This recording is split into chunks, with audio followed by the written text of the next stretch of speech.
Hello everyone, it is Kaiju Stuff here. Today we will be talking about the Showa era, the first Godzilla era to ever be made. And wow, do I have a lot to say about it.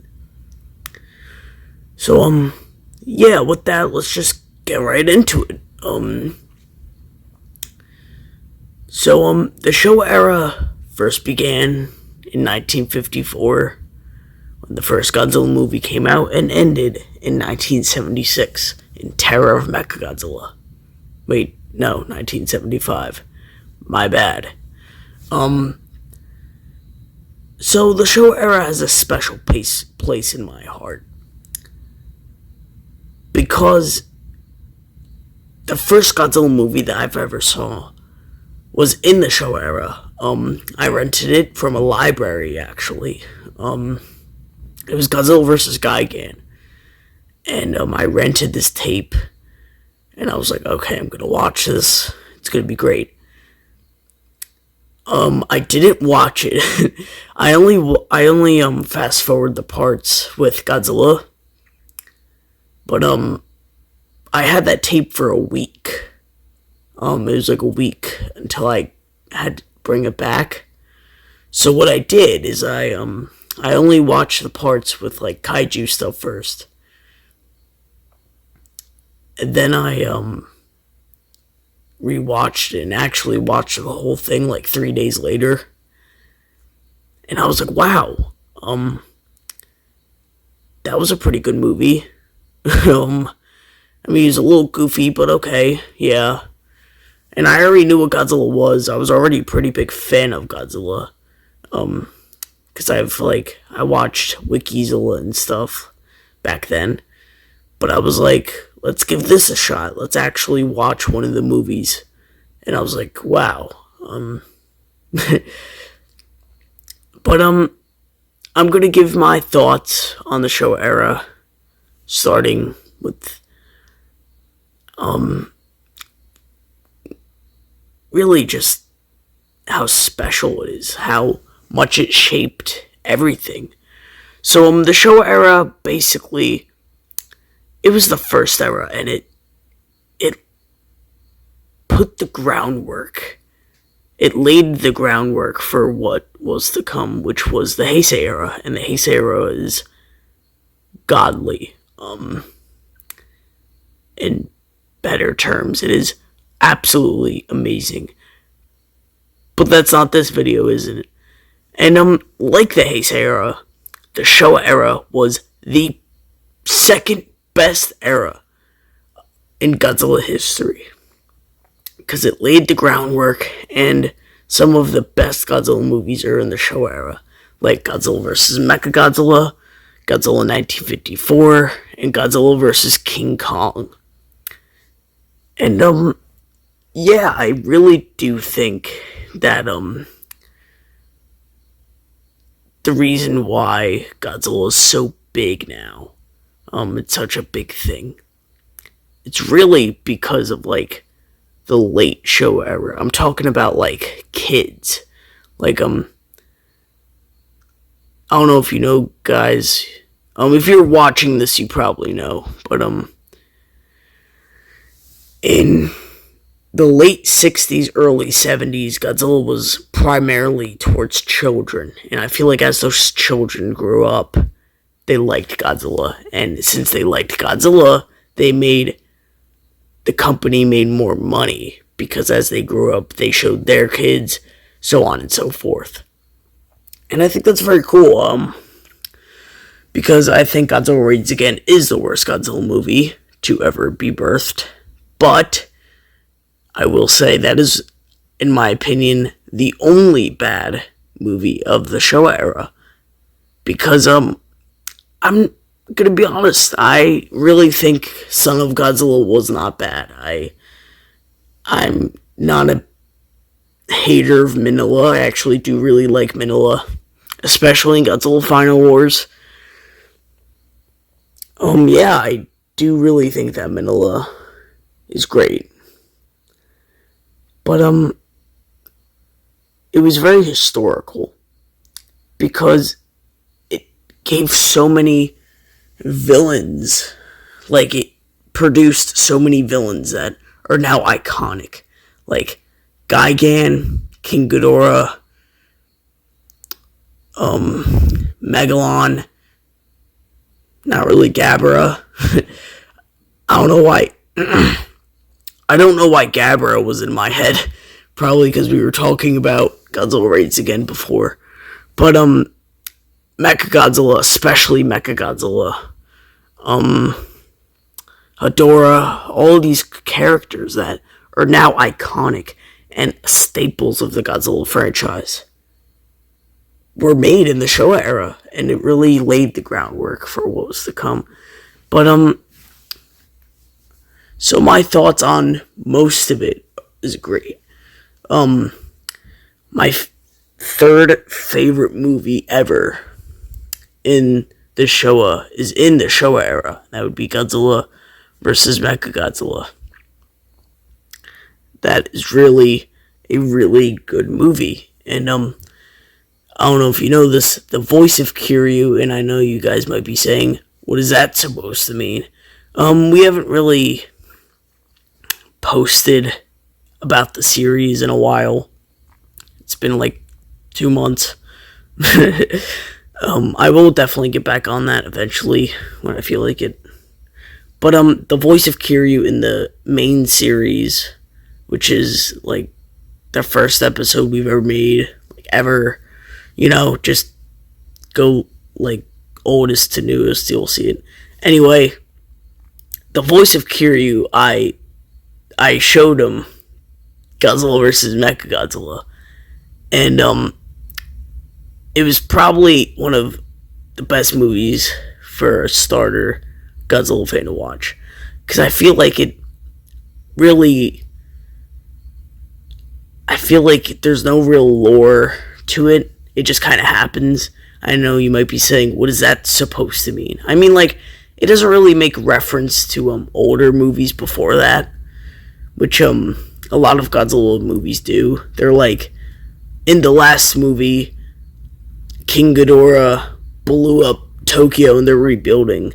Like, that in Godzilla vs. Mechagodzilla didn't happen. They just kind of went with it. And in Terror of Mechagodzilla, they built off that idea. And I think that's very cool. But, yeah, I showed him that movie and he was like, wow, that's a lot of blood. Because there is a lot of blood in that movie. And another thing with the Showa era is that they weren't afraid to get bloody. And I really do like that. They weren't afraid to show the kids a little blood. Like if Godzilla was fighting Gigan, his face just blows up, I think. I think that's a really funny thing. It's promoted towards children, but Godzilla's face is just like getting demolished. Yeah. I think that probably scarred some kids. But I like how goofy the Showa era was. But it was goofy in a good way because it was trying to be. It was trying to be towards children. It was supposed to be goofy. Like Legendary. If you know me, I don't like Legendary. I hate Legendary. And when Godzilla runs, like at all, just in anything at all, it looks very dumb. I think it looks dumb. And in the Showa era, he doesn't run. He slides on his tail. Like, physics are out the window. He would fly by, like, shooting fire this way. Like, I think it was meant to be goofy, I think. I mean, of course it was meant to be goofy, but I mean, it was special. It had a heart, if that makes sense. It was just great. But one thing that I think is hilarious is that Destroy All Monsters was supposed to be the last Godzilla movie, but I swear they say that every 10 years. Like, they said that about Destroy All Monsters, then 30 years later, no, not even, no, yeah, 30, no. like 25 years later. They said that with Godzilla vs. Destroyer. Then, not even 10 years later, like 9 years later, they said that about Final Wars. I think it's funny because, like always, like 10 to 15 years later, Godzilla comes back. Or sometimes even just 5 years later, he comes back. And I think that's hilarious because he always comes back in, like, glory. Because the first movie of, like, every continuity, I think it's actually really good. And, yeah, I do. I do really think it's good. But, yeah. I do really like the designs. Even though they're a little goofy and not really too, like, realistic. I do really like the designs because, they're supposed to be not realistic. They're supposed to look childish. Because it was really geared towards children. And if you look at Godzilla 1954, that gave people nightmares. Okay? Like, they could have made it scary if they wanted it to. But they didn't want it to make it scary. And I really appreciate that. I think, Godzilla vs. Megalon specifically, and, basically just all the movies from the late 60s to early 70s was, like, I think hilarious. Because, Godzilla Raids Again, even though it's a bad movie, it's not dog crap. It's still bad, but it's not, like, that bad. The comment section's gonna go crazy because I said that. But, yeah, I don't really think it's that bad. I just think it's cheap. They were running out of money, and they had to make some, get some scratch, you know? But, yeah. Another thing, the actual lore of it was, in my opinion, really, really solid. And I know there's a lot of continuity mistakes, like left, right, center, like everywhere there's continuity mistakes. Like they'll say something, and then an hour into the movie they'll deny that they even said that. But, I think for the most part, the basic continuity is pretty good. I think it's very consistent, the basic continuity. Like, Godzilla came out in 1954. After that, he fought Anguirus. Then, after 8 years in the ice, Godzilla vs. King Kong, like, the basic continuity is very consistent. But once you start to get into specifics, then it, like, sets on fire. Yeah, I think it, like, just blows up once you try to get into specifics. And I do really like that. I think that is really funny to me. Because, like, they got the basics down, but once specifics come in, oh my god, it goes all down the drain, I feel like. But, with the villains are definitely the best part of the Showa era. Because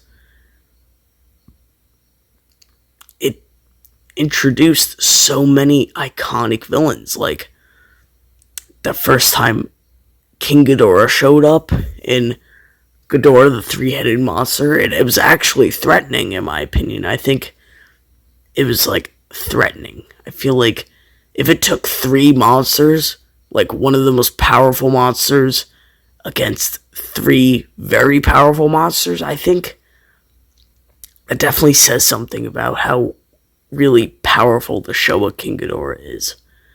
And in Godzilla vs. Gigan, he was, like, absolutely destroying Anguirus. I think that's very sad what he was doing to Anguirus. But, yeah, he also appeared in, Zone Fighter, which I think is very cool. By the way, Zone Fighter, very underrated. They should make more merch of that. Yeah, now I really sound like MIB. Yeah, if you read my description, I literally say in my description, I am not a knockoff of MIB. But I do share a lot of his opinions, which I think is probably not good. Because I should probably try to get my own opinion about the Godzilla franchise. But I do really agree with him with a lot of things. But yeah, we're getting off topic. With Gigan is one of the best villains because he knows what he's doing. He likes to see them suffer, if that makes sense. Like, he doesn't want to kill, he just wants to let them, he wants to torment them. Same with Megalon. Like, Megalon, he was very goofy. Like, he was hopping around like a grasshopper and stuff.